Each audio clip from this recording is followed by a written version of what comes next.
Ready? Okay. Welcome to the regular meeting of the El Centro City Council for Tuesday, February 3rd. I'd like to ask the clerk to please take roll.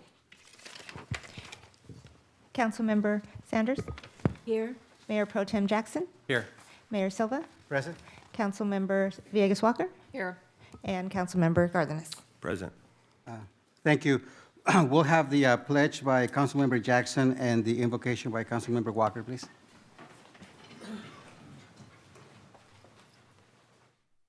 Please join me. Ready, begin.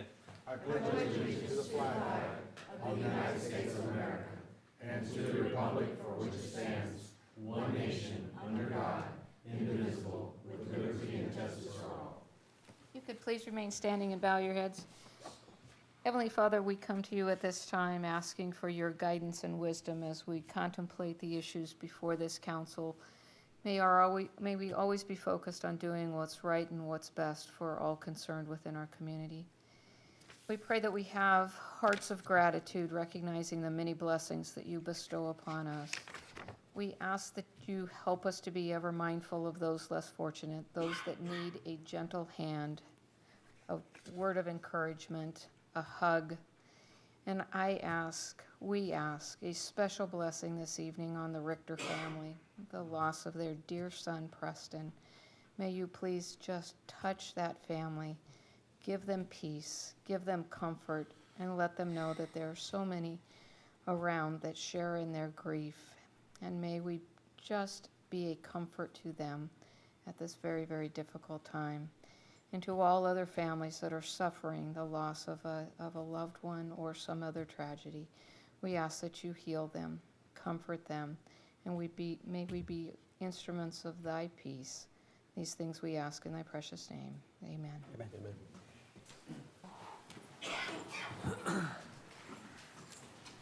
Thank you, Ms. Walker.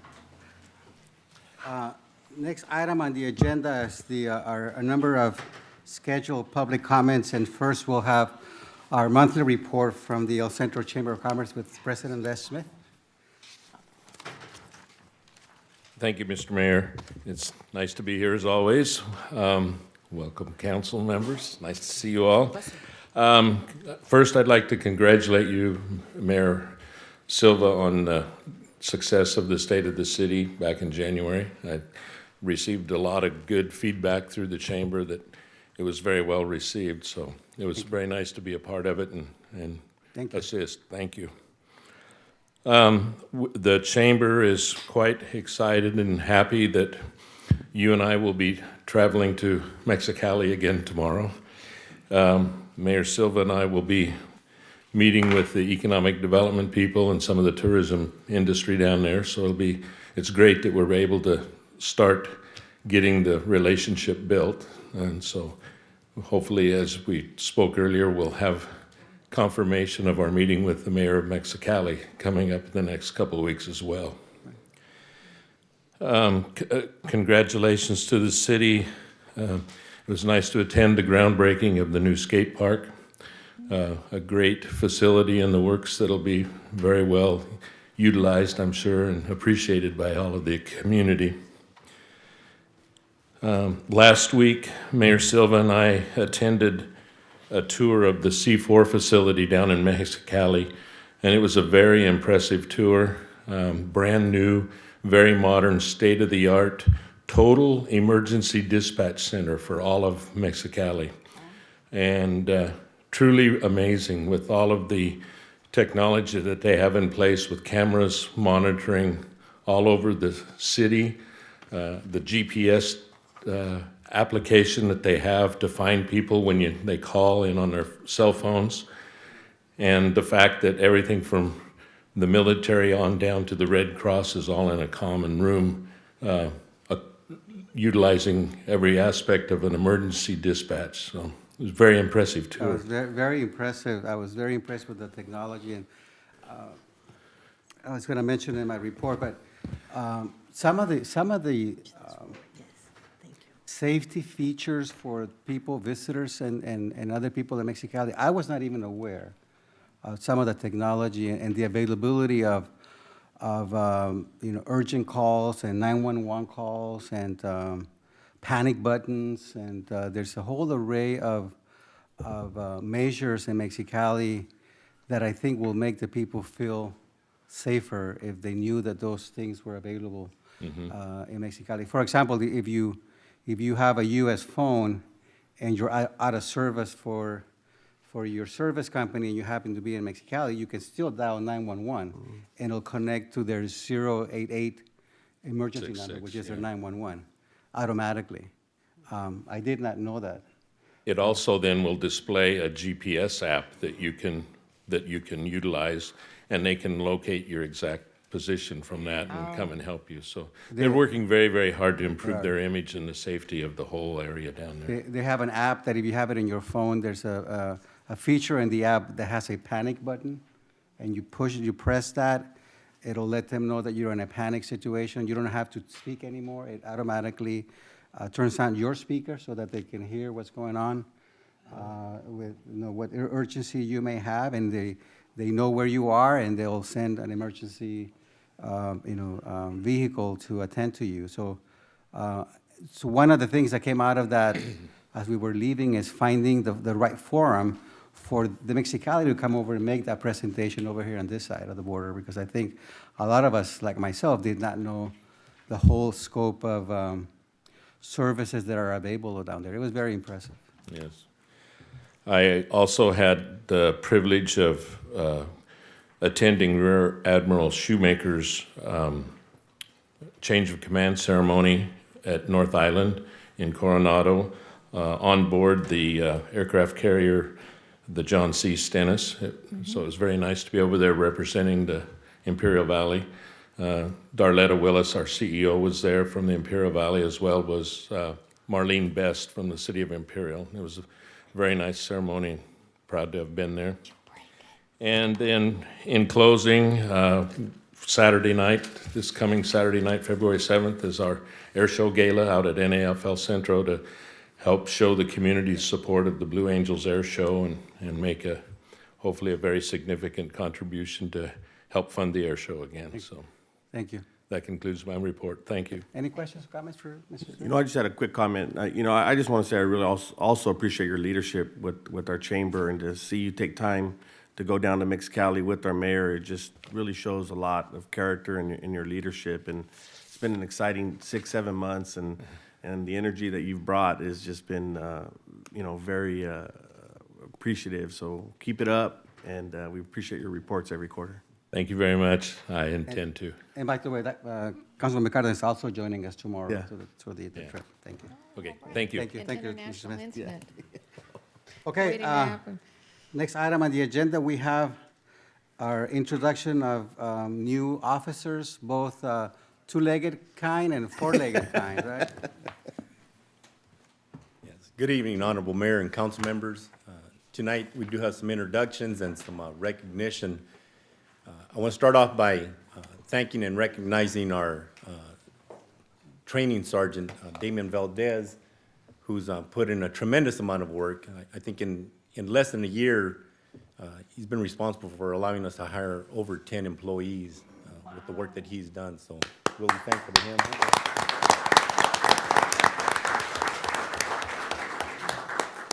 One of those employees we hired on January 5th. She's our newest animal control officer, Shanda Ariola, in the light blue shirt.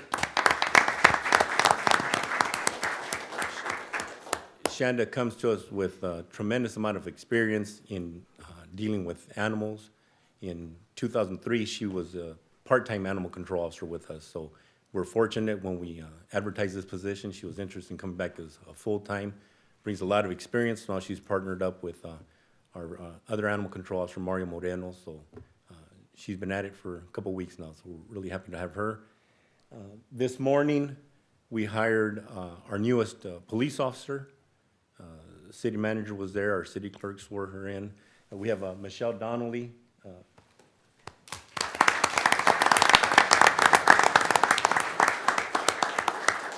Both of these ladies are local. I had met Officer Donnelly at IVC, some classes that I taught out there, so I know especially our mayor likes to hear the IVC connection, and Shanda's also taking some classes out there. So today we swore in Officer Donnelly, and she'll start her field training program. Within hopefully 16 weeks, she'll be out on her own. So we have those two. I don't know if Yeah, I can give them a chance to say a few words. Can both of the new employees join us and tell us a little bit about yourself? Since you're an IVC student, I'm sure you're going to be very eloquent. Hello, I'm Officer Donnelly. I'm an Administration of Justice major at IVC. I'm really excited to begin working as a police officer for the city of El Centro. I'm very, very excited, and I hope to do great things for the city. Really appreciate your time. Thank you very much. Thank Good you. job. Thank you. I'm Officer Ariola, the new ACO. I'm glad I'm back again. I missed the position. I'm just thankful that I actually got the position, and I'm ready to go out. And that's about it. Awesome, amazing. Thank Thank you you. very much.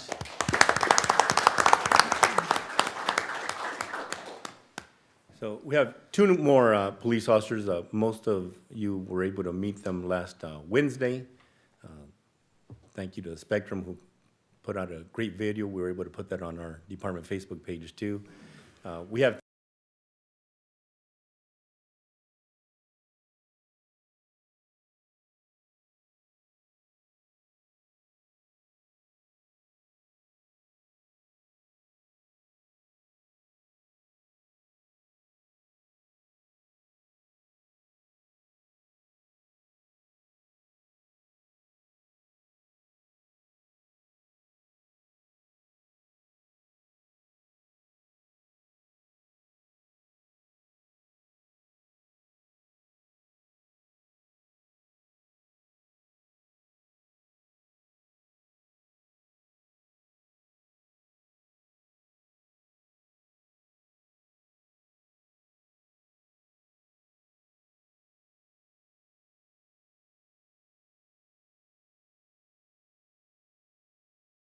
and they interview them later, and they said, yeah, I gave up because of the dogs. So Wow. that's where we hope to increase the officer safety, not only for our officers, but for suspects, to make them think twice and say, okay. Sometimes they're willing to take on police officers. So far, they've been unwilling to take on our newest officers, so that's great. And then with that, And I thought it's very cool that after the oath that the dogs officially paw printed the certificate to make that official. That was very cool. yeah, then the community's been very receptive, and we'll have more to report as far as some of our local service clubs stepping up, so that'll come in the future. So if we can move on to one last thing. Starting this program, I have to give a lot of credit to Commander Robert Sawyer. He's been wanting a K-9 unit probably from the day we hired him many, many years ago. Kept telling him no, no, no. Then finally it was maybe, and then it's like, okay, let's do this. And he threw himself into it, did a tremendous amount of work, along with our K-9 handlers and many other employees. But someone who provided exceptional service to us was a CHP officer. And I want to recognize the California Highway Patrol as a whole. And we have the commander, Captain Kerry Clark, is in the audience, and also Lieutenant Proctor. They've been very helpful. We pride ourselves on the partnerships with not only community, but other law enforcement agencies. But if I can call up Officer Gonzalez. We told him we wanted him in the audience just so we could say, hey, thank you, but it's a little more than that. We have a plaque. If I can read it real quick, it says, in recognition of California Highway Patrol Officer Robert Bobby Gonzalez, with great appreciation and recognition for your assistance, support, and encouragement in the planning and execution of the El Centro Police Department K-9 program. Your experience, motivation, commitment, and dedication to the development of our K-9 program has been invaluable, and it truly has. From traveling to Banning to help us select our animals, to sitting on the oral board to select our handlers, it's just completely been invaluable. We can never repay him, but we figured we'll start with at least a plaque. So. Thank you very much.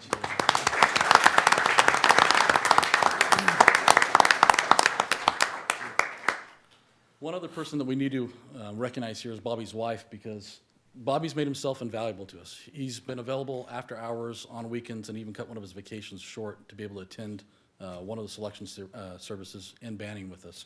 So I wanted to thank his lovely wife for allowing us to bug him on the after hours and being there to support him as well. But we're very excited about the program. We could not have been as successful as we are without the assistance of Bobby Gonzalez and the Highway Patrol. Not only Officer Gonzalez, but his partner, Gil Cardenas, have been available to come out and assist us, and we look forward to being able to return the favor to them. So thank you for your time. Thank you very much.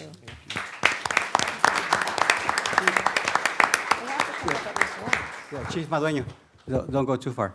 I'm going to take this time to recognize some individuals. As you have read the paper over the last 2 weeks, there was a couple of bomb threats over at Centro Union High School, and because of the professionalism, dedication, and expertise of our police department, they were able to handle both of those situations. Councilmember Cardenas asked me to, very appropriately, to issue some certificates of recognition, so we're going to do that at this point in time. But I'm going to ask Councilmember Cardenas to please make some comments first, then we'll pass it over to the chief. Yeah, I appreciate Mayor Silva and council members for allowing us to take this time. And I just wanted to just share kind of a personal testimony, because my daughter attends Central Union High School, and you know, never before did I experience an opportunity or a situation or a crisis like I did when they had the shooting threat at the high school. And when Central Union High School calls your house at 5:45 in the morning telling you to keep your child at home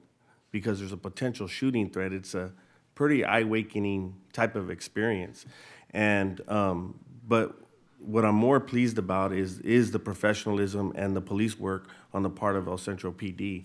And I felt that it'd be appropriate to recognize those 4 individuals. I know it was a collaborative effort in terms of the resources involved, but there's 4 people in here that I'm very appreciative for and grateful, not only to them, but to you, Chief. But, you know, to make a decision to close down our school is something that's not done very lightly, and it takes a lot of information, everything from our resource officer to the officer who took the call to our sergeant and commanders and those involved. It's just an incredible effort. And most importantly, the fact that we were able to administer justice as well and catch them. And I think it sends a strong message to our community that we are going to take these threats seriously and that we're going to do whatever we can to catch them. And that's what we did. And I asked the mayor if it would be appropriate to recognize your staff members. And without a doubt, he said that it would be very appropriate. So we would use this as an opportunity. So again, I want to thank you not only as a council member, but as a parent. I want you to just personally thank your staff for keeping our schools safe. And not only that, but the collaborative effort that you have with not only you know, our local schools and developing the MOUs and having those MOUs in place and reviewing those emergency crisis plans all the time. I mean, that's just incredible work. And again, I want to thank our council member, Mr. Duran, and all our city staff for keeping our schools safe. And with that, I just, we would like to recognize, and again, I thank you, Mayor Silva, for taking the time. Do you want to add anything, Chief? No, I mean, I'm very proud of all of our employees. You know, they took it serious. They worked literally through the night to get justice, and we believed really strongly we had to send a strong message that we're not going to take this lightly, and it isn't a joke, and caused a lot of upheaval for Yes. the school district and anxiety for parents and students. So as usual, I'm very proud of our employees. Thank you, Chief. So if I can ask the council to please join me in the front, and then we'll issue some certificates to some officers.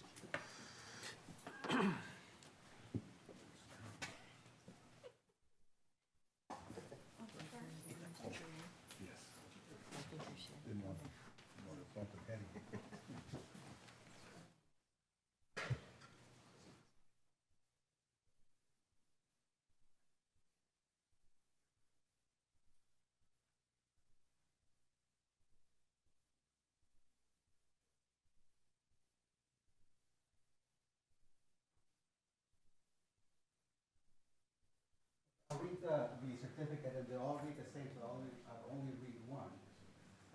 Presented to the officers for your response to Central Union High School social media gun threat. Your outstanding performance and loyal devotion to duty reflected great credit upon yourself and the El Centro Police Department. So first recognition goes to Officer Steven Singh.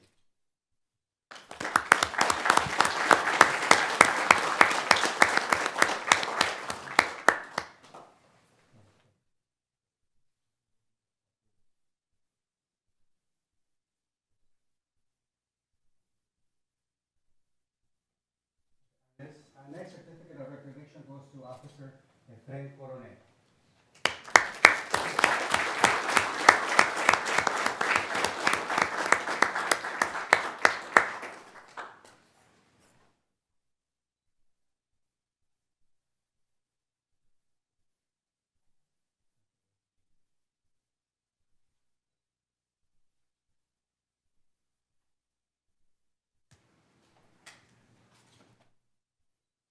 Next recognition goes to Detective Luis Hernandez.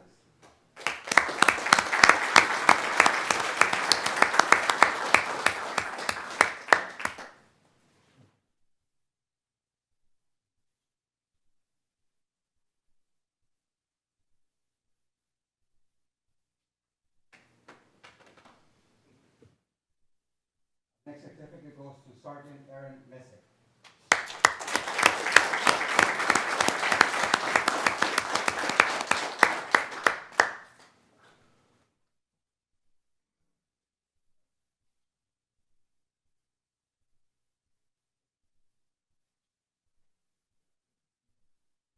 And our last recognition goes to Sergeant John Seaman.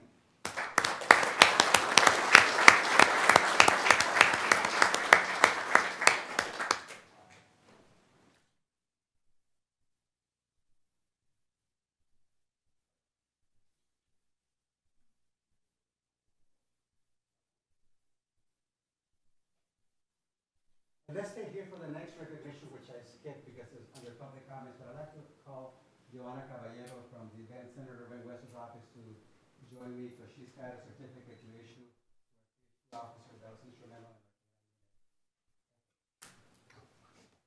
Thank you, Mayor Silva and council members. Yes, I'm here on behalf of Senator Ben Wesso, and I would like to present a certificate of senatorial recognition to Officer Robert C. Gonzalez of the California Highway Patrol for being very instrumental in the K-9 unit. And I'm just going to go ahead and read what the certificate says. And it says, I, Ben Wesso, express my deepest gratitude for your outstanding service to the City of El Centro's Police Department for being instrumental in the planning, implementation, and development of its K-9 unit, and for being the consummate professional, proving yourself invaluable to the public safety of the Imperial Valley community. So not only did he help the City of El Centro itself, but just his qualifications and what he brings to the whole Imperial Valley community is very invaluable. So again, on behalf of Senator Ben Wesso, thank you.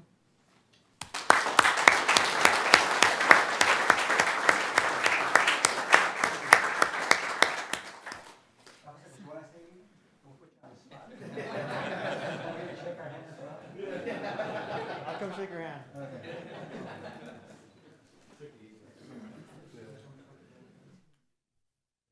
Thank you very much.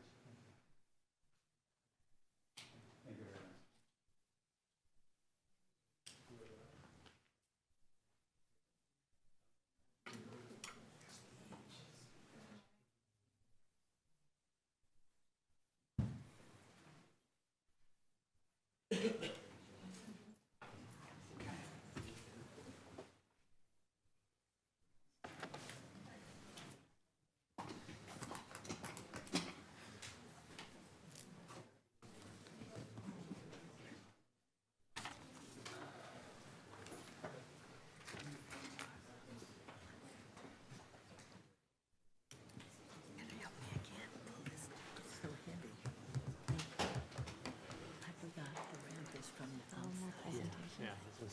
Well, you're gonna go all the way out, or? Okay. Thanks all of you for coming. We have another scheduled presentation, and that's by Mr. Mario Chacon regarding concerns on the malfunctioning pedestrian crosswalk at Barbara Worth and Imperial Avenue. So, Mr. Chacon, are you here? Good evening, Honorable Mayor, council members. I'm not for the speaker, but I just want to say something. That light's been inoperable for 5 months, but it got fixed this past week, and I just want to say thank you. You know, I don't know, it's because, I don't know how politics works, but it got fixed, and I'm grateful. Thank you. Thank you very much. Thank you like- for coming and let us know that. Thank Yeah, you. it's like Boss Bismarck once said, two things you don't ever want to see, politics and sausage making, so. All right, thank you very much. Thank you. Well, thank you for still making the trip. We appreciate that. All right. Now, I was going to speak up 2 other issues, but I'm not prepared to discuss them right now because I don't have information, and rather take up your time and just make conjectures. I'd rather just table that item for another time, if I may. Of course. Thank you very much. Thank you very much. I have a number of requests for public comment, so I'm going to take the privilege of the chair and move those up to now, so that way people that are here don't have to wait until the end of the meeting to provide those public comments. So I'm going to call John Hernandez to the podium, please. John? Of course.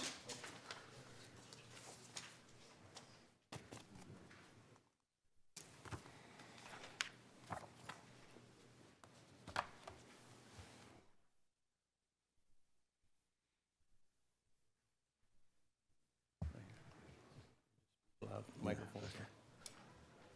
Good evening, Mr. Mayor and council members. My name is Adu Minizan.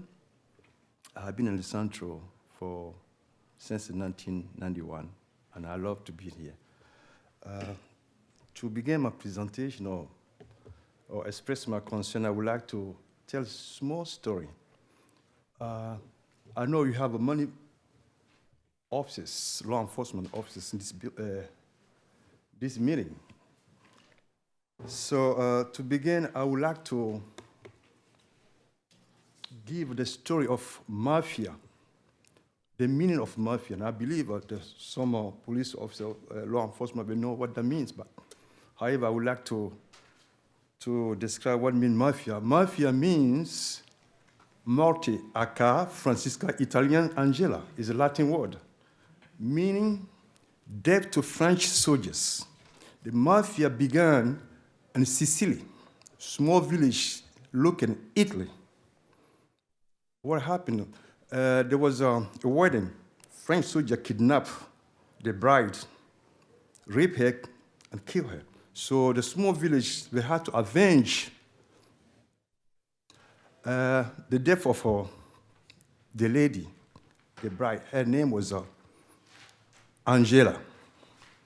So we decided to organize a small group, and which we did. Thereafter, we become powerful. So the farmer, the small farmers saw on that location, we had to pay money to them to get protection. As a result, this group will become powerful and destructive. Now, what I'm going to say, somebody will say, what have to do with being in Centro? I'm here tonight to tell this council what I'm going through, what I see, what I have observed. Things are out of control. However, before I say this, I want to congratulate El Centro PD, because anytime you call them, despite their busy schedule, difficult job, they always find a way to come to assist you. I have a couple houses located in 125, 129 West Orange. In 2014, people, they vandalized that place. It cost more or less 20,000. The place was fixed. Recently, they keep destroying the property. Now I'm broke, I can fix it. I'm scared to call insurance because it's ridiculous, excuse me for my language. So I'm here to express my concern. I'm just a poor guy, I don't have the power, but I do believe that the county, the city, have the means to try to resolve that problem because is total out of control. You do have a small group of people. They had nothing to do just to go from house to house, church to church, church to church. Remove the carpet. I believe the $40. The $40 of carpet we are going to remove will cost the homeowner maybe $20,000, maybe more than that. And this is, I think, is ridiculous. But I can do something. But I'm here tonight to ask your help because I don't know what I have to do. My water bill, I used to pay $135. Now I pay $400 or $500 every month. Okay. Mr. Menesan, we have a long agenda, so can I ask you to wrap up your comments in the next 30 seconds, please? Okay, thank you, Your Honor, whatever. Anyway, I need help. And so the help, if I understood you, the help that you're looking for has to do with what? Tell me more. Okay, I'll make quick. Two things. These people, they steal these copies. Where they go to sell, they have a buyer. So I was wondering if there's any way the city can come up with some kind of ordinance to try to manage, to discourage these people, because once they steal this place they go to sell, it's so easy for them to sell. Okay. What's the second item that you want us to consider? Well, I do have some idea, but I don't think I have a time to discuss my suggestions. So Okay. if I can meet somebody to make some suggestion, maybe it will help our cause. Okay, very well. Thank you, sir. Thank you, sir. Okay, John Hernandez?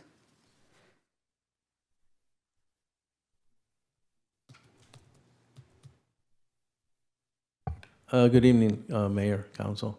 Dominizan has been a friend of mine for many years, and he comes to us from Africa to live the American dream. And what he's living is a nightmare. He's living this nightmare because of rampant burglaries and vandalism in his rental units. He's trying to make ends meet, and it's not helping his health. His glaucoma, he's now going blind. He really can't. Mr. Minizan, in his younger years, was in law enforcement, so he's quite a bright man. But now he was out blind and unable to do too much. He's just wanting to reach out and ask help. Now, the problems in the area, since the last time that I tried to address some of these issues, we did sit down, the chief was very forthcoming and met with people, but the community is scared. The community is intimidated. The community has been retaliated against for speaking out, and nobody wants to say anything. When I'm around, they tell me, aren't you scared? Aren't you scared to come out and try to help people? And I say, no, I'm not scared. I was born right there in the middle of that neighborhood. And I still have the desire to see that neighborhood progress. But what I'm seeing is it's worse now than it was when I first tried to address the issue. And it's the same people. It's the same people. And every time I go into the neighborhood, because I'm asked, I'm called, I see the same thing over and over. So there needs to be a plan, there needs to be an organized effort, there needs to be that part of the community addressed also, and that's my comment for today. Thank you, Johnny. Maybe what I'd like to suggest is that you and the chief and I get together in the next few weeks and just us and kind of begin to strategize, because we did make an effort to have some community meetings over at the community center that started a little strong and it kind of dwindled over time, and but perhaps we need to try something different. So we'll do that, Mr. Hernandez. Johnny. Okay. All right, a couple of more comments and then we'll be done with this. I'd like to call Pastor Chris Nunn.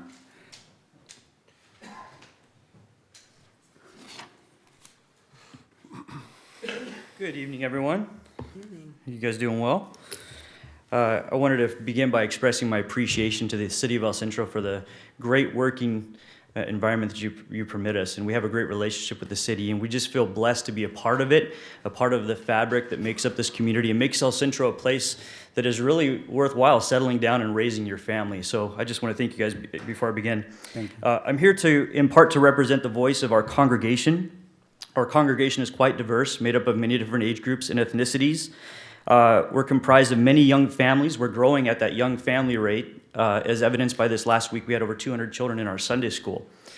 So we have a lot of young families, and that's the voice that I'm here to try to help maybe you come to an agreement with or to understand, so that you can understand what's making our hearts beat when it comes to this issue. The voice of our congregation is also echoed by 73% of voters here locally in El Centro. They voted in support of parental notification, which was last on the ballot in the form of Proposition 4 in 2008. Polls show that Latino population in our community is even more pro-life, and they support parental notification to the tune of 81%. These voices, along with the voices that you yourselves have, and I myself have, make up a collective voice in our community. You've each been elected and really given a burden to represent this voice. And it's a burden and a responsibility that I do not envy. And I want you to know that whatever Christ Community Church can do, whatever aid I can lend you in helping make sure that the voice of this community is heard and heeded, we are willing to lend. While entering into a transfer agreement with Planned Parenthood doesn't accurately reflect the moral compass of our city, I have not come here to argue the morality of abortion at this time. As a pastor, I believe that you know exactly where I stand on this issue. I've seen many lives destroyed by guilt and shame that follows men and women who have been involved in abortion of some sort or some kind. At this time, what I am questioning, though, is the prudence of a city-owned hospital entering into a transfer agreement with a clinic that will result in the assumption of great financial risk. Many of the patients who will seek out the services of Planned Parenthood will be coming from Mexico, where abortion is illegal. These will almost exclusively be cash-paying customers, and I ask you, who will be responsible in the event that an emergency procedure needs to take place when these women come in and something happens at this clinic and they need to be transferred? The answer to that is every citizen who calls El Centro home. The effects of this will be seen in resources being siphoned away from care that we all need. I worry that there'll be an increase in costs. I worry that there'll be less staffing because there'll be less in the budget to provide for adequate care. I ask you, is it fair to ask a community that is so pro-life to pay the cost of these procedures going wrong at a local clinic? Are you as council members willing to assume that risk on the behalf of the city? Now, I feel it's important at this time to stress that I'm no way advocating for the denial of a woman being treated who is in need. If a woman was at the front door of the hospital bleeding and in need of attention, there's no way that I would say that the hospital should not treat that woman. If I could treat her, if I had the power to treat her or the knowledge to treat her, I would treat her myself. But what I'm attempting to point out is that this transfer agreement does not have to be signed by the city hospital. And if the transfer agreement is not signed, abortions will not take place, and the need for emergency procedures will therefore not be there. So the whole thing can be avoided by not signing this transfer agreement.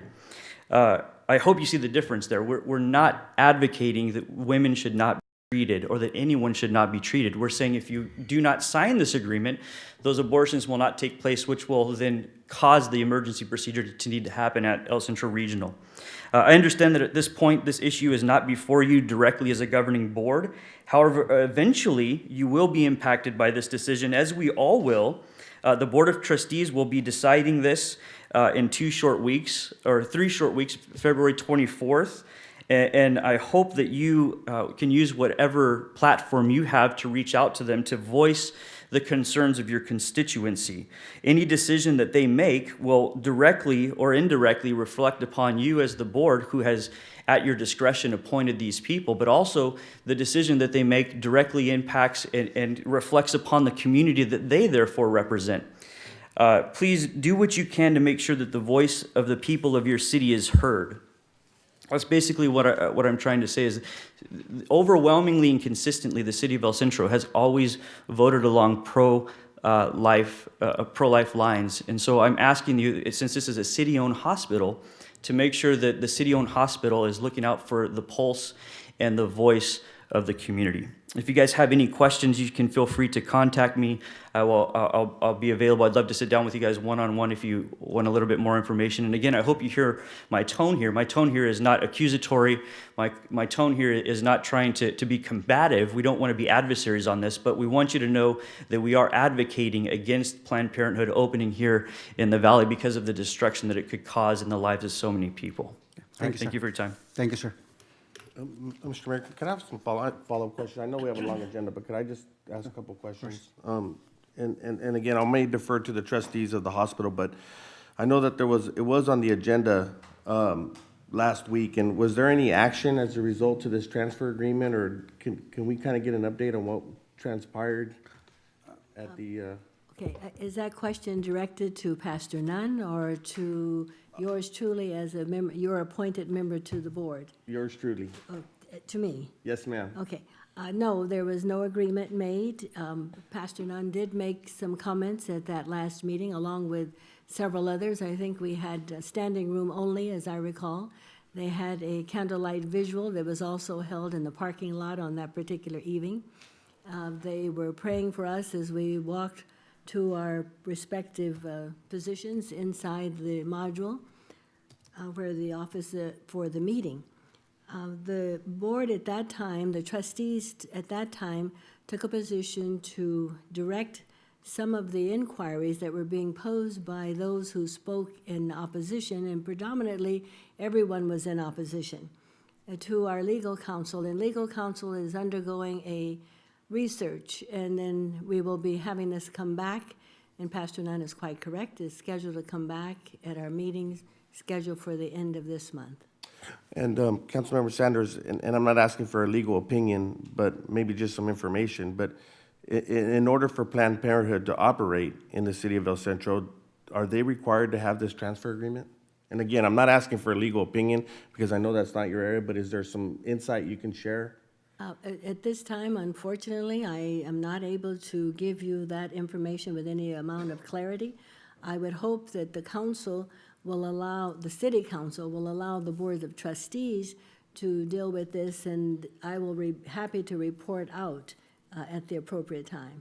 And just one follow-up question. I mean, there appears to be a strong opposition against it. I did stop by, and there must have been over 500 people there at the board of trustees or the hospital trustees. But if citizens are in opposition to this, what and again, I'm not asking for legal advice but what would you encourage them to do in terms of voicing their opposition? Well, I think that we've already seen what they're capable of doing, and that is voicing it in a public forum. They've come here, and Pastor Nunn has certainly let us know in no uncertain terms that he is opposed to it. Certainly that evening, they did likewise. They let us know that they were opposed to it. Every part of this equation will be thoroughly researched and looked at to make sure that the city, as well as the hospital, and more importantly, those board of trustees that we have duly appointed, will act in the best interest. And until all of the information unfolds, it will be hard-pressed for me at this time to answer that question. Can I just ask one more? I appreciate it, because I apologize. But I've been receiving a lot of emails, and is it under your opinion, is it your opinion that ultimately the CEO has the decision to sign that transfer agreement, or is it up to the board, or is it up to the trustees to make that decision? Mr. Cardenas, I appreciate your inquiries, and certainly I appreciate the fact that you're trying to develop a process for yourself to become a little bit more comfortable with this very uncomfortable situation that we find ourselves in. There's no question this is an uncomfortable position for all of us. It may play against some of our own religious beliefs. It may play against some of our own personal beliefs. But until all of the facts are brought forward, then I think it would be most appropriate, Mr. Mayor, that I refrain from trying to answer that question at this time. As was stated, this is a public comments portion. There's nothing here for action. And if I go too far, and I think Pastor Nunn certainly understands that, if I go too far in saying things, that would deprive my colleagues that are trustees the opportunity to weigh in on this issue. I think that there's a lot of unknowns at this point in time, so we'll let the process play out and get legal advice from the hospital's council as well as the city council, and then we'll have the meeting. If I may ask one more question, how soon, when this information is gathered, will that become public knowledge? Will that not become public knowledge until the 24th of February, when the Board of Trustees meets? It is, or- well, it is my understanding, as you were, I think you stayed for that portion of the meeting, Pastor Nunn. It is my understanding that when the attorneys do their research and come back, yes, that will be presented at the meeting for the full Board of Trustees to have, I want to say, their legal analysis. It's not a legal opinion, but certainly their legal analysis, which will then play into whether or not in the decision that will ultimately be made by the members of the Board of Trustees. Okay. Excellent. Thank you. Thank you so much for your time. I appreciate it. Thank you, I want Pastor. to thank, Mr. Mayor, if I may, I want to thank Mr. Cardenas for his inquiries. We hope that he might choose to join us over there. Well, he wouldn't be able to because there would be 3 of us in attendance. But if he said he was outside in the parking lot, he can certainly do that. And when the meeting is over, someone will be able to share with him the action. Thank you, that's Madam taken Mayor. place. I'm sorry, so I did hear that I cannot be in attendance then? No, because there's 3 of, I'm on the board as the voting member. The mayor is on there as ex officio, so if you come, there will be 3 members of the Right. city council. But is that a correct statement, Ms. Becker? You know, I'm gonna need to I'm gonna need to confirm that. I think that is a correct statement, but let me look into it to confirm. Okay. Thank you. Let's move on. Actually, I have a couple of more public comments, and then I'm going to also modify the agenda, Diane, and I'm going to move item 8 up as well so that Mr. Dale can move on with his business and not stay the whole night, so get ready for that. Well, he's used to it. He knows how it is. Elliot Marty, please.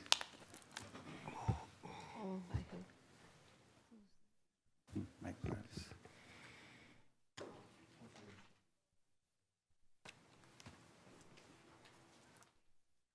Good evening, council members. I want to thank you for your service to the city. My name is Marty Ellett. I work at the hospital in the emergency room. Been there 11 years, going on 12.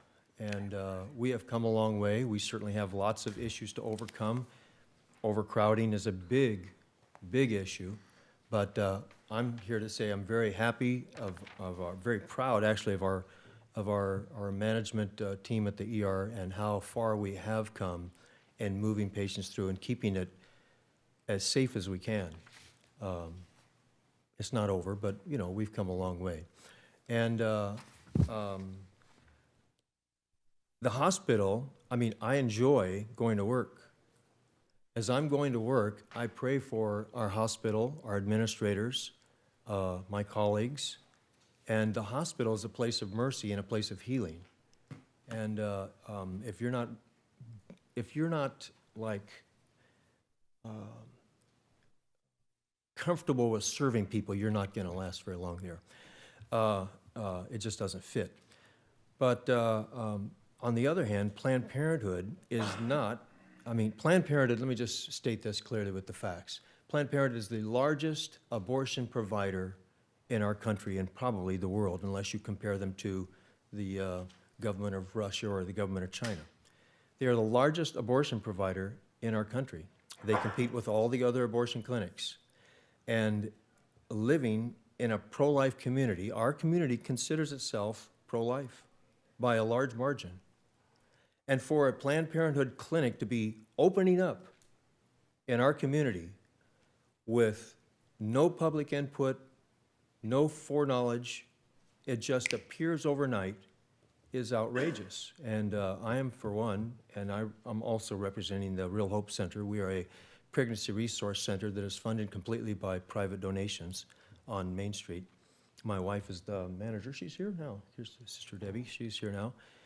And we deal with firsthand, because we also do post-abortion recovery, I don't know, studies, whatever you want to call them, we do post-abortion recovery because of what Pastor Chris had just shared.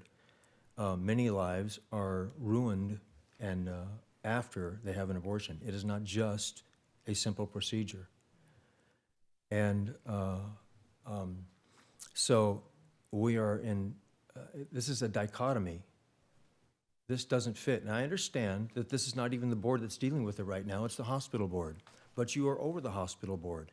And I understand that you may feel that you're between a rock and a hard spot, that you really can't do anything. But I'm very frustrated.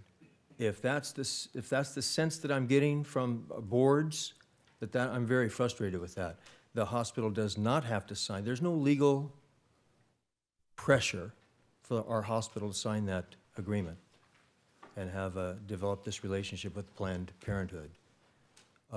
So I'm just expressing, maybe another date we'll get on the agenda and talk more about this, a lot more specifics. I did want to give you these because this is not just my opinion. This is all noted in this little pamphlet that I have. It's that's probably the smallest, most complete pamphlet that I have about Planned Parenthood. The founder, I just want to leave you with this. The founder is Margaret Sanger. She was a racist. Her goal, stated, you can read it for yourself, I think it's page 10, you see her quotes, was to eliminate people of color, black people, Hispanic people, and some of the quotes that we attribute to her are stated here. People who should never have been born is one of her quotes. Human weeds, useless eaters, things like that. Here we are in about a 90% Hispanic area, and we have Planned Parenthood who targets blacks and Hispanics all across our country. And I'll bring documentation for that. Here in our city. This is just, in my opinion, outrageous. Now, Pastor Chris he was not addressing the morality of abortion, but I am. It's outrageous. And so I'm very concerned. I believe that the church in this county is going to pray Planned Parenthood right out of our county. I think that's almost a given. That will almost assuredly happen. I cannot see that not happening. But, so that's not the question. The question is, where do you stand? Where does our leadership stand representing our community? This is what really, really concerns me. Dante, I'm just going to quote Dante. Dante said, "The hottest places in hell are reserved for people that live in a time of great moral crisis and do nothing." Thank you. Thank you, sir. Mr. Mayor, if I may, I want to speak to Marty. If I may I use your first name, Marty? Sure, yes, please. Thank you. Marty called me several days, I think it was, after the hospital meeting. And the question he posed to me at that time was whether or not that transfer agreement, in fact, had been signed. He thought he had seen a date and a signature. I told him I would get back with him. So I would like to speak to that issue now, if I may, Mr. Mayor. What you saw, Marty, was a date, and that signature was that date and time for that to appear on the agenda as an information item. As an information item. Okay, thank you. I'm very happy to hear that. Thank you. Thank you, Ms. Sanders. Thank you. Thank you. Mr. Marty.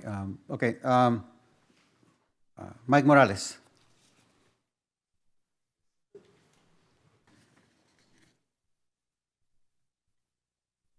Mr. Mayor and council members, I don't envy your positions.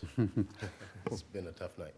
I just wanted to thank you guys. I received the MOU Thursday, and I wanted to thank you guys for taking the position to review one of the items that was in part of the negotiations, which was the reclassification. Okay, I appreciate you guys taking the time and weighing that out for us. I had one question, and that was because the MOU I received just says that it will be reviewed. Can I get some kind of timeline or a little bit more than just being reviewed? I don't know if this is the appropriate avenue to ask this or not, but, because I haven't signed the MOU just yet, and I haven't presented it to my members just yet, but I would like to get a little clarification so that I have something to relate to them as well. Let me look to Mr. Duran to see if are we able to provide a timeline, Mr. Duran, at this point in time? No, and I'm not sure what the issue of you not presenting, that is a settled matter. I think an inquiry, if you'd like to, is to contact the Human Resources Department about the schedule and what the efforts are. It's on our, we have direction from council to do this, that will move forward. It is not an overnight review, as you know.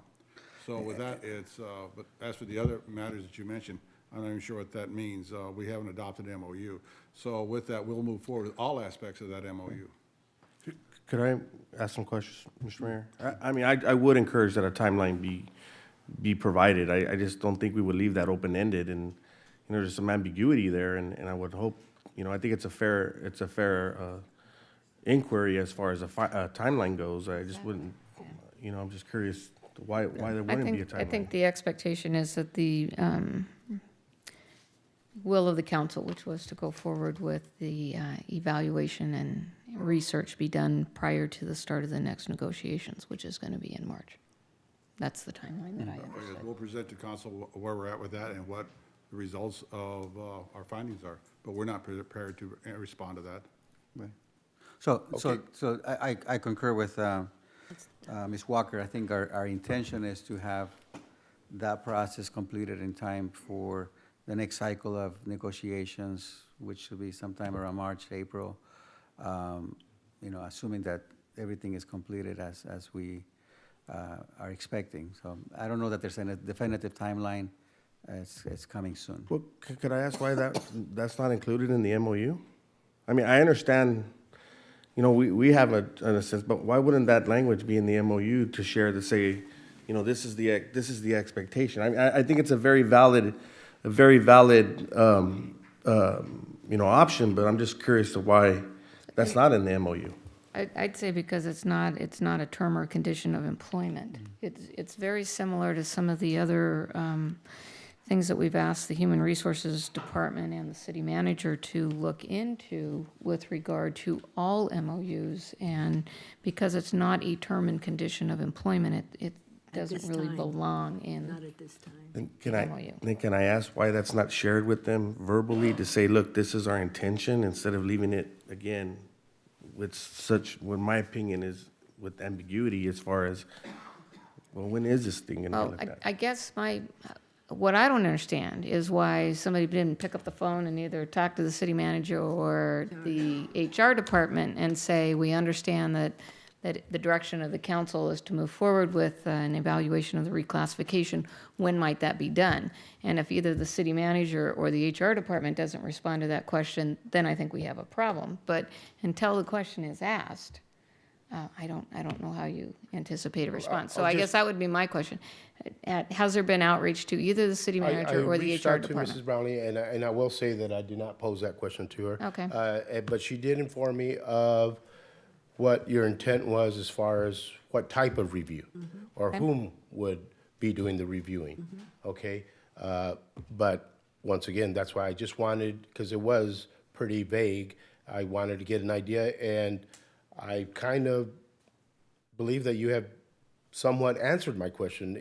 Your intentions are to have it done before the next negotiation round. Right. Okay, and that's pretty much what at least I can tell my employees that I represent that. And Mr. Jackson, I think that I'm seeing everybody's head shaking yes, yes, yes.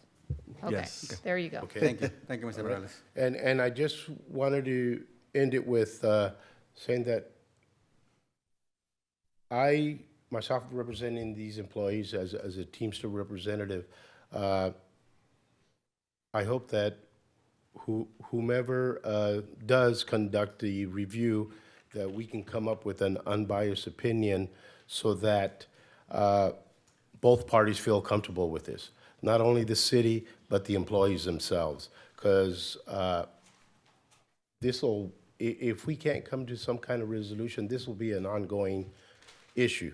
And personally, I'd like to see the end of it, you know, come to some kind of resolution on this.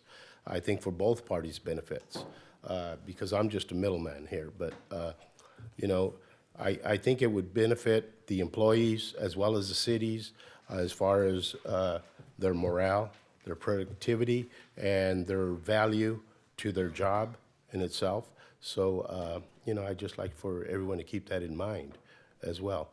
And I have a question, a follow-up yes, question, because I think that's an interesting comment that you just made.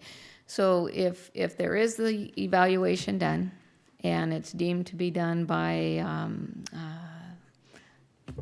expert that comes back and says the reclassification is not warranted, is the bargaining unit willing to accept that opinion? well, to answer your question, if it was an expert, Yes. let's say a identity that does this type of Right, study. that's what I'm saying. And that is what they, that is their profession, then absolutely yes. Okay, But perfect. what I have been told is that what is intended to take place is to get an HR director from one of these local cities here in the valley and a public works supervisor from someone here in the valley as well, and conduct the study. Well, then, they are not professionals in that field. They don't conduct studies and analysis of this sort to determine if, in fact, an employee should be reclassified and if their wages are compatible with that reclassification. So would it be unbiased? It would be hard to say. And the reason I say that is Mr. because. Mayor, I don't mean to interfere, sir, with your comments, but to me, we're getting Yeah, very get a close little to ahead the of line to ourselves. And that was not my negotiation. intention when And I was just appreciate your questions, and I'm Yeah, sure I that the agree. council appreciate, but to me, it sounds like the little too far direction ahead of of your ourselves. questions are getting a little close to the line for negotiations. Right. And you understand negotiations, and you Oh, I do. understand them all too And I well. was just trying to answer Mrs. Walker's question. Okay. Thank you, Mr. question. Morales. And one other thing I just wanted to finish it with is that because one of the issues we had was the retroactivity of pay, I just want to inform the council that today a letter went out to the HR department to request for negotiations to start conducted in March. So we're trying to not have the same thing happen again. So we're Thank doing you. our part in Thank that you. aspect. Thank you, Mr. Morales. All right, good. Okay, like I said, we're gonna move item number 8 to the head of the agenda so that Mr. Dale can speak to us and tell us what's happening with Seaport Airline Services. Good evening, Mayor and council members. It's my pleasure to introduce our president of Seaport Airlines, Rob McKinney. Good evening, Mr. Mayor, esteemed council. It is truly an honor and privilege to stand before you today representing what has been El Centro and the Imperial Valley's hometown airline for the past year and a half. And essentially, I'm here asking for your support to support us for another 4-year contract so that we can continue providing air service to your great city and to the Imperial Valley. In a nutshell, we're going to continue offering 12 round trips a week to both San Diego and to Burbank. Since we have started, we've added 2 official airline partners, those being Alaska Airlines and Hawaiian Airlines. And we also are in negotiations right now with all 3 major airlines, United, Delta, and American, and we're getting fairly close to a partnership with Virgin America. We also intend to continue our low fares that we've had. Our fares will be as low as $49 to both cities. And our average fare has been in the low $70 range, and we intend to continue that. Also, new products that we intend to roll out in 2015 are commuter books to make it easier for the frequent traveler and the business traveler to fly on any segment that we offer in Lower California. We're going to be offering trip insurance and online check-in, as well as $25 student fares. I know that promotion is a very important aspect to that, and we're going to be able to actually increase the amount of promotion that we do in the coming cycle if we're so selected again. And we have intentions already on increasing billboards, radio advertisement, print advertisement, targeted online web advertisements, social outreach, and you've also seen us in many community events, and we intend to continue that presence. Our commitment to the Valley has been when we, as you remember, when we started service, it was only to San Diego, and we saw that that seemed to be not as successful as we had hoped. We petitioned the DOT and added Burbank as a second destination, and even though that cost us more, we didn't ask for more money from the community or from the DOT. We absorbed that to be able to provide a better service to the Imperial Valley. Additionally, we hired a National Director of Community Affairs who happens to live right here in your great area, Mr. Dale here. So no community in the entire Seaport system has better access to give us feedback or to ask for changes or improvements than does El Centro. We've added a Spanish language call center that is located right here at the Imperial County Airport.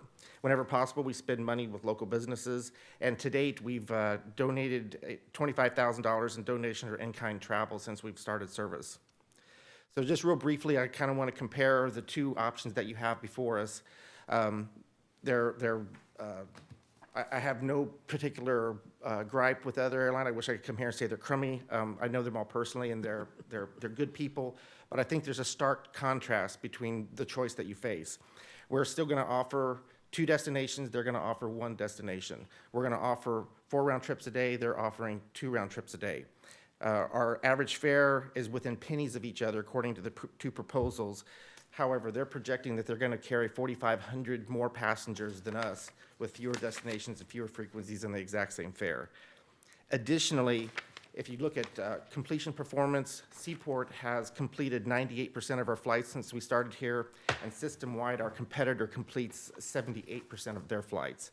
So if you factor in that your frequency is already going to be cut in half, and then if you factor on a completion rate that's way more dismal than ours, then your actual amount of flights that you're going to get is going to be drastically reduced. In short, though, it's been an honor and a privilege to serve your community. We have loved being here. We have been able to grow and prosper. We also are very proud that we've kept our commitment that we have offered and kept no matter what service that we have increased.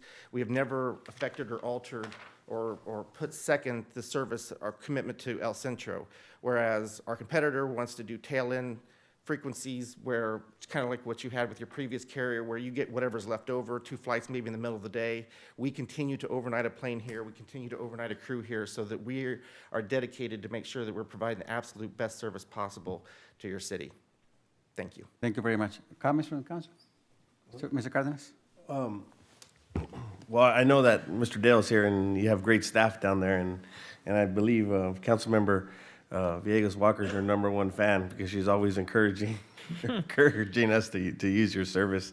You know, the only thing is, you know, I usually use some of the third party, the Expedia and the Orbitz, and I've tried to kind of match up a flight, and it's still, when I do the search, it's still a little bit more expensive to fly out of there. And it doesn't seem like that $49 rate or that discounted rate's not showing up in the third party travel situation. Do you have any insight on why that may not be showing up, or maybe some suggestions? Sure. It depends on how you do the search. So right now, we do have just the 2 interline partners. So if you search from El Centro to any city that either Alaska or Hawaiian serves, you will see that lowest fare. It'll combine the lowest fare of Alaska or Hawaiian and the lowest fare of Seaport. The problem is if you search a city that is not served by one of those 2, it'll either say no flights found or it'll try to cobble together, and then you're not going to get the best service. So if we add another major carrier, that problem will drastically go away. But right now, if you don't going to connect to one of those 2 airlines and you're seeing a connection, you're better served either searching El Centro to Burbank or El Centro to San Diego and then buying a separate ticket going on, because it's essentially going to be a separate ticket anyway. Okay. I didn't know that. Thank you, sir. Thank you. Ms. Walker? So I have my 4 flights on Seaport booked for the month. Thank you so much, Ms. Walker. I really appreciate you being here. We did have an opportunity for the Southern California Association of Governments to evaluate both proposals because, as you know, comments are due to the Department of Transportation on either proposal by February 13. what I'm looking to you to help me with a little bit is, we're in danger of losing our air service altogether. So we wouldn't be choosing between either proposal. It would be gone unless we see our enplanements come up to an average of 10 per day. Now, one of the things about going with the other carrier is that they are offering more seats per plane, and there's some thought that going into LAX, more people would be inclined to fly out of Imperial if they could go to LAX. I am really, really advocating for all of the cities and the county to stay the course with Seaport. But that's contingent upon Seaport's commitment to keep those enplanements at 10 or higher.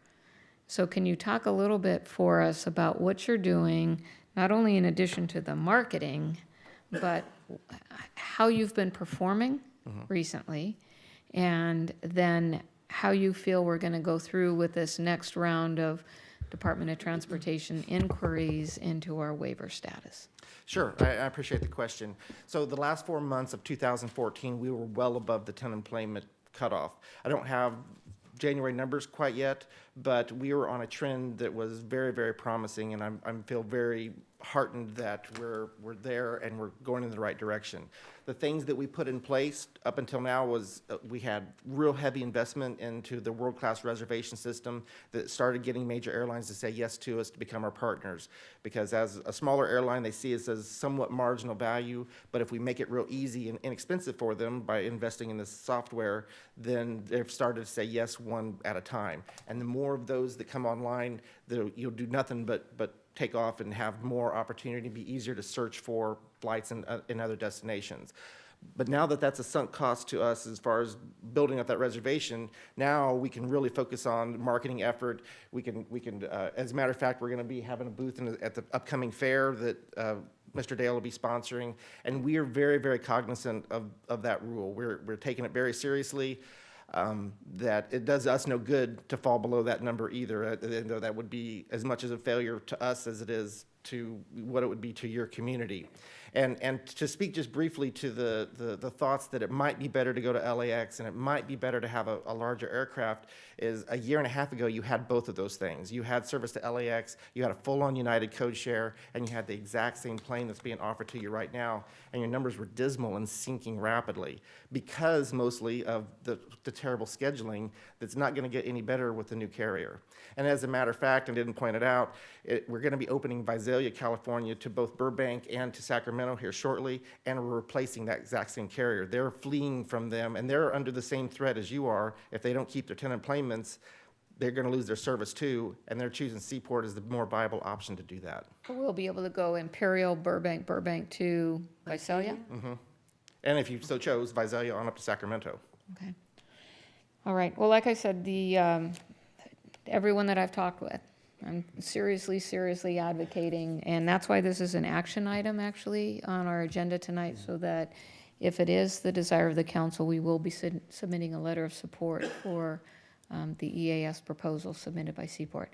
And the last thing I want to say is you've got the best customer service person on the planet in Mr. Dale there.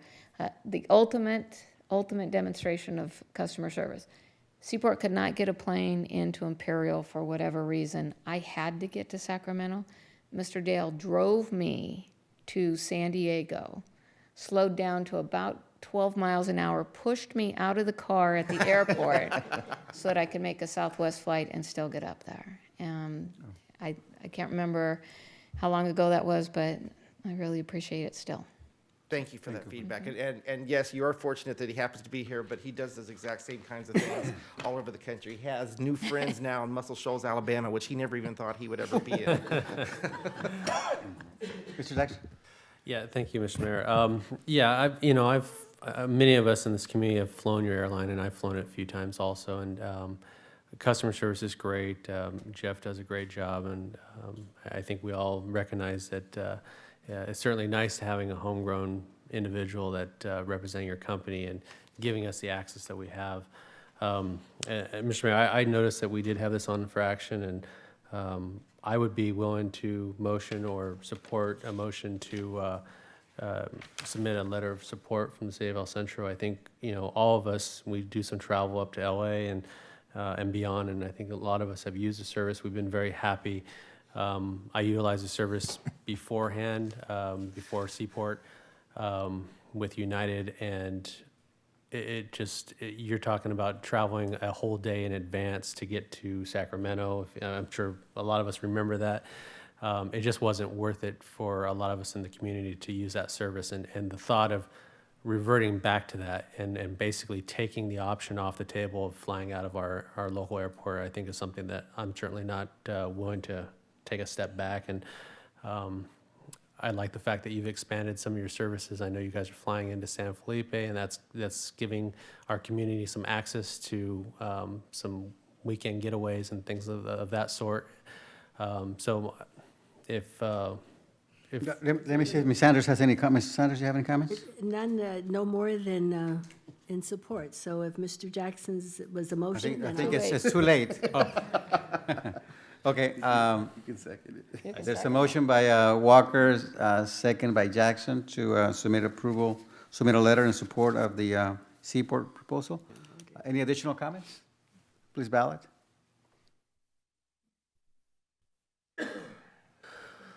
Passes 5-0. Thank you very much. Thank you, Mr. Dale. Okay, let's get back on the agenda. You popped There's around so nothing, much, there's I'm nothing like, to what? pull out of consent because there's no consent. Okay. consent. Okay, so let's move on to our next item, which is a public hearing, approval of final mitigated negative deck 1304 for the LaBrucherie Avenue Road widening project, a presentation by our planning director.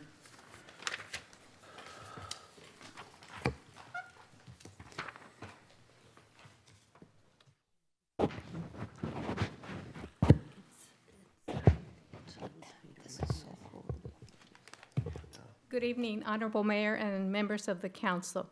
The project before you is an environmental review document, a mitigated negative declaration for a project that the city has initiated, and that's the widening of LaBrucherie Road.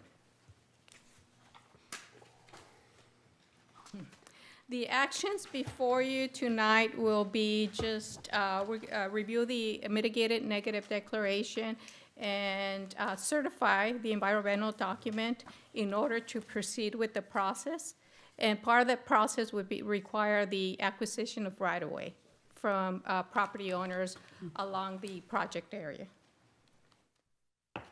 The project location, as you may be aware, runs from Barbara Worth Drive to Orange Avenue, and it's approximately 2,600 linear feet of road improvements. Just in regards to the land use and zoning surrounding the LaBrucherie Road, to the east, you have high, medium density residential. To the west, you have low density residential and general commercial. To the north, you have general commercial, and then to the south, you also have public and low density residential. In regards to zoning, the uses that you find within this area are multifamily residential, single-family residential, general commercial, limited use zone, heavy commercial, and also single-family residential. The project description is basically widening the LaBrucherie Road. Again, from Orange Avenue to Barbara Worth. And the acquisition of right-of-way will be required in order to expand the roadway to 112 feet. Overall, a total of 11 properties would be partially or fully impacted by the project. In regards to the environmental review document, the mitigated negative declaration analyzed the potential projects, impacts to the project, and those were associated with air quality, greenhouse gas emissions, and noise. It was, after doing the analysis, it was found that all impacts will be less than significant. In regards to air quality, there will be a mitigation that would require that all construction-related activities be conducted as per the air quality handbook in regards to equipment and PM10. In regards to greenhouse gas emissions, again, the construction emissions should not exceed more than the allowed standard under air quality. And in regards to noise, there might be an impact to noise which will be less than significant, and most of the impact would be during the construction phase. So in summary, what we are requesting at this point is adoption of the mitigated negative declaration. Thank you, Ms. Vicaña. Ms. Sanders, any questions or comments? Well, excuse me, yeah, Mr. Mayor, thank you very much. The comment, as I looked at the backup material, I noticed that property owners are in agreement with this, so I think that's a plus. That's a plus. We've had good feedback from property owners. Of course, they have questions, and those questions, what we've informed them during the Planning Commission meeting is that the city will be engaging the service of a firm that will start doing the negotiations and the appraisals of the properties or whatever right-of-way is required for the project. That's my only question, Mr. Mayor. Thank you, Ms. Sanders. Ms. Jackson? I'm just glad to see this project starting Long overdue. to come out. Yeah, it's way overdue, and really from a standpoint of safety, I know that there's a lot of people that don't realize that the outside lane doesn't go straight, and they cut off people in the intersection, and you see a lot of near misses. And I travel La Boucherie a lot because I live over in that area, and I've seen it myself. So I'm glad that this is finally coming in front of us, and I look forward to the project. Thank you. I'm glad Mr. Jackson will stop cutting me off in traffic. But no, I agree. It's going to relieve some of the congestion on some of our other roadways and improve safety. So I am, congratulations moving this forward. Scarlett, anything? You know, just again, just echo the similar comments, but in your crystal ball and that you have, I know in your office, as far as the timeline goes, I mean, when can we actually see the fruits of this labor here? Well, the first task was completing the environmental review. After the environmental review, then I'll defer to Terry. Year and a half. Year and a half. Year and a half. Yeah. Great. Thank you. Great work. Yeah, I same thing. I think it's something that is way overdue. We're glad that we're finally here. My only question, Ms. Vicaña, is you said some of the properties that will be acquired for right-of-way are partial properties and some are full properties. Those that are full properties, is that they encompass the entire width of the project, or is it going to be property beyond that will have to be acquired by the city? Actually, there's 2 properties that will need to be acquired completely. The other 9 properties would be partially just right away. Those 2 properties, yes, basically one, there's a dwelling that's right on the. That's the one in the corner? And the one at the corner, so the entire property will not be required, but would probably be negotiated and purchased. Okay, very well.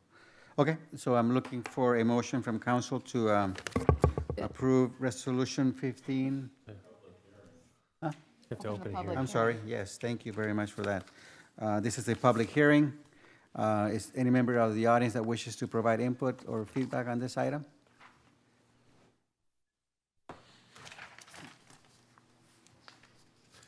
Honorable Mayor, members of the City Council, I just want to get a point of clarification on the resolution. And when I got these documents, they seem to me to exclude the Main Street intersection portion of the project and also the Orange Avenue portions of the project. So if you look at, for example, if you go to your packet, page 42, specifically page 43, 42 is starts the project description. And in the second paragraph on your packet, page 43, there's a pretty detailed description of the paragraph of the project. And as we've been to Planning Commission, this is what we understood the project to be. Of course, the property that I'm here over is the impact to those addresses: 1993, 95, 97, 99 West Main Street. And when I got the packet for the council meeting, I'm looking at the resolution, and it just seemed like, given the map on the back and the property description in the resolution, that all it was talking about was simply the brewery. So a tad bit misleading, and I wonder if maybe the resolution could be a couple of words added or something just to make it a little bit more clear, not just for me, but for anybody that might be looking in the future, because I'm here under the admonishment that if you don't speak up now, forever hold your peace. Thank you. Okay, thank you. Mr. Khan, you want to address that? If I understand correctly, I believe the resolution addresses the entire project, and the entire project would be what's in the document, and I will defer to the city attorney.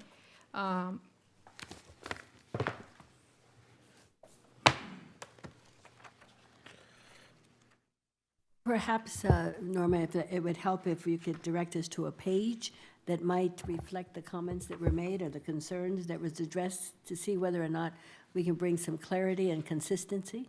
Yes, the resolution would be, Packet page 116.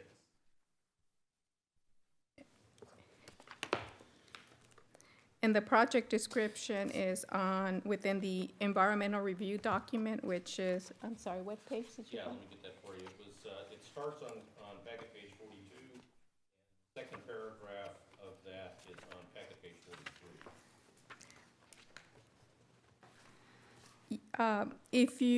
If I could refer you to page 35 of the M&D, it says project components, and it lists the second paragraph before the end of the page.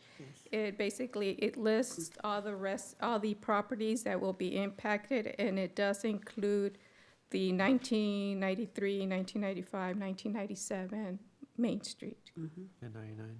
Yes. Orange Avenue, and that's, I think that the address is off of La Boucherie, and there's an address off of Olive. So those, yeah. There is one that's 501 West Orange, I'm sorry, West Olive. Yes. So basically, these addresses are what was in the PowerPoint, and that's on page, you could see that on figure 4 of the M&D. Page 48. Which page is that now? Page. Page 48, Norm. 348? Mr. McConnell. Oh, 348? Yes. Yes, in the environmental Oh, document, which becomes the record, is on page 48, it describes the project area. Yes. And there's where you see the Orange Avenue areas, also all the parcel numbers along with the impacted APN numbers. Because that is the document that you're adopting. How you address the resolution, I turn to the city attorney, but what you are adopting is the main document there. That is what's looked at as we go forward under CEQA. Well, and that's what the resolution provides for, that you're adopting the document. But if you want us to add some words that, because I think what you're objecting to is the title, right? Or the way that the project is described. The description in the resolution was not what we were familiar with from our time with the Planning Commission. And then back and looked at the document, which is more expansive, and I understand space is limited, but I think that there's probably 2 or 3 words that could be thrown in there into that resolution itself, either within the whereas clause, or you could add a few words like to include. Well, does it not, Description, the intersection at Olive and what was the other? Orange? Couldn't we just use the same project description that was in the Planning Commission resolution? I believe this was. Is that what it is? That is it. Or, if I may, Mr. Mayor, or could we just not include into the resolution, reference this document? But we do. I mean, I It think is. that's So what the where whereas but- is. but yeah, but I'm We're the wondering, custodians of the records or material that constitute the record of proceedings upon which our decision is based. And so that's So- kind of a catch-all for so how, all of how, this. does that then, sir, answer I the? read that, and I think that's probably true. I think What if we just attached a map? personally showing the project area. That would work. Thank- Okay. Would that work? Would that work, Ms. Becker? So amend the resolution to reference the map, which will be attached to the resolution as Exhibit A? Or just under the project description, just say as more fully defined in the map attached here too. Okay. Okay. Okay. So with that modification, would that address your concern, sir? Okay. Anything else, Ms. Caña? That's it. Any additional comments from council? None. Okay, I'm looking for, A vote. you already have it? Close the Close the public. Yeah, I'm hearing. sorry, yes. Second meeting as a mayor, so I'm catching up with the protocols. Any additional comments from the public? So I'm going to close the public hearing. Thank you. I'm looking for a motion. It's been moved by Cardenas, second by Jackson, for approval of mitigative negative deck number 1505, approving mitigated negative declaration number 1304 with mitigation and monitoring reporting program for the LaBrucherie Avenue Road widening projects. Let's ballot, please.